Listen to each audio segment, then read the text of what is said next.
জামাত ইসলামীর উপর করে নাই এমন কোন নিপীড়ন, এমন কোন নির্যাতন, এমন কোন জুলুম এই সরকারের বাকি ছিল না। আমাদের দীর্ঘ সময়ের তৈরি হওয়া এই উম্মার সম্পদ, মুসলিম দুনিয়ার সম্পদ, শহীদ মাওলানা মতিউর রহমান নিজামীর মতো একজন উচ্চ পর্যায়ের আলেমে দ্বীন রাজনীতিবিদকে তারা হত্যা করেছে। যেই কেয়ারটেকার সরকারের ফর্মুলা দিয়েছিলেন এশিয়ার বিখ্যাত রাষ্ট্রবিজ্ঞানী অধ্যাপক গোলাম আজম সাহেবকে সেই কারাগারে রেখে রেখে তাকেও দুনিয়া থেকে বিদায় করা হয়েছে।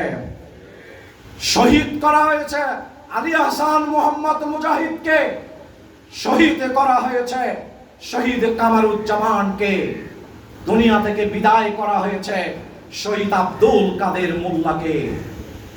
আরেকজন যাকে শহীদ করা হয়েছে, এই বাংলাদেশ নিয়ে তার কিরকম দূরদর্শী চিন্তা ছিল। আপনারা আজকে যেখানে সম্মেলন করছেন, এই ঢাকাতে বসে ইসলামী আন্দোলনের একজন নেতা এই রাঙ্গামাটির লংগদুতে ইসলামের মরকজ করবেন, শিক্ষার আলো ছড়ানোর জন্য চিকিৎসা বঞ্চিত এই পাহাড়ি এলাকার মানুষগুলো যাতে চিকিৎসা পায়, তিনি এই জায়গাটিকে বেছে নিয়েছিলেন। এরপরে কক্সবাজারে একটি সেন্ট মার্টিন আছে, সেন্ট মার্টিন একটি দ্বীপ আছে, যেই দ্বীপের প্রতি আজকে সারা বিশ্বের যারা ক্ষমতাধর রাষ্ট্র তাদেরও দৃষ্টি এই দ্বীপের দিকে রয়েছে। বিভিন্ন কারণে, ভৌগোলিক অবস্থানের কারণে, আল্লাহর দেয়া মাটির নিচের সম্পদের কারণে এই সেন্ট মার্টিনের প্রতি বিশ্বের সুপার পাওয়ার গুলো পর্যন্ত আজকে দৃষ্টি দিয়েছে। সেই সেন্ট মার্টিনকে পর্যটন দ্বীপ হিসেবে পরিচিত করা, পর্যটনকে বিকশিত করার ক্ষেত্রে এই একই ব্যক্তি অনেক আগে সেখানে জাহাজ দিয়ে পর্যটনের যাতায়াত, পর্যটকদের যাতায়াতের সুবিধা দিয়েছিল। আজকে এই সেন্ট মার্টিন দ্বীপ বাংলাদেশের অর্থনীতিতে অনেক গুরুত্বপূর্ণ ভূমিকা পালন করে চলেছে। আপনাদের এই লংগদুতে একটি কলেজ সরকারি হয়েছে, এখানে মেডিকেল অফিসার আছে, এখানে চিকিৎসা বঞ্চিত মানুষগুলো আজকে চিকিৎসা সেবা পাচ্ছে।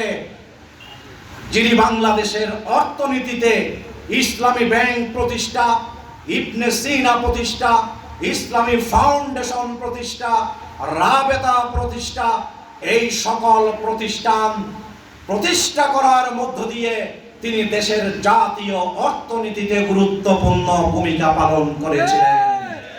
শহীদ মীর কাসেম আলী আজ এই কর্মী সম্মেলনের প্রধান অতিথি হওয়ার কথা ছিল। শহীদ মীর কাসেম আলীর ঠিক কিনা বলেন? আজ তিনি আমাদের মাঝে নেই। জাতির এই সম্পদগুলো বাংলাদেশ গঠনের জন্য আজকের এই প্রেক্ষাপটে বড়ই প্রয়োজন ছিল, কিন্তু তারা আজ আমাদের মাঝে নেই।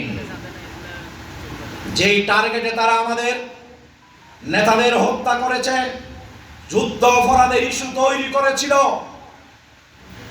বেশি সময় না, 15.5 বছরের ব্যবধানে আজকে যারা আমাদেরকে জনগণ থেকে বিচ্ছিন্ন করে দিতে চেয়েছিল, রাজনীতি থেকে আমাদের কবর রচনা করতে চেয়েছিল, আজ মহান রব্বুল আলামিন তাদেরকেই জনগণ থেকে বিচ্ছিন্ন করে দিয়েছে। তারা আমাদের দলকেই সর্বনিকৃষ্ট দলে পরিণত করতে চেয়েছিল।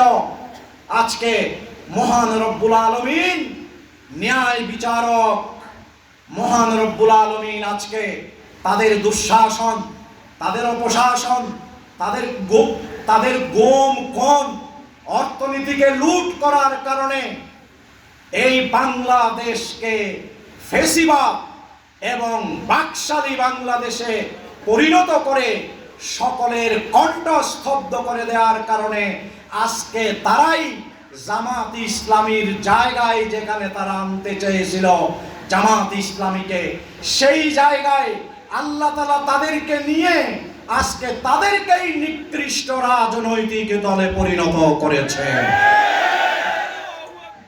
যারা দেশপ্রেমিক, দেশের স্বাধীনতা সার্বভৌমত্বকে টিকিয়ে রাখবে, দেশপ্রেমিকরা শহীদ হয়, জীবন দেয়, আর দেশের শত্রুরা নিজের জীবন বাঁচাবার জন্য মামার বাড়িতে পালিয়ে যায়।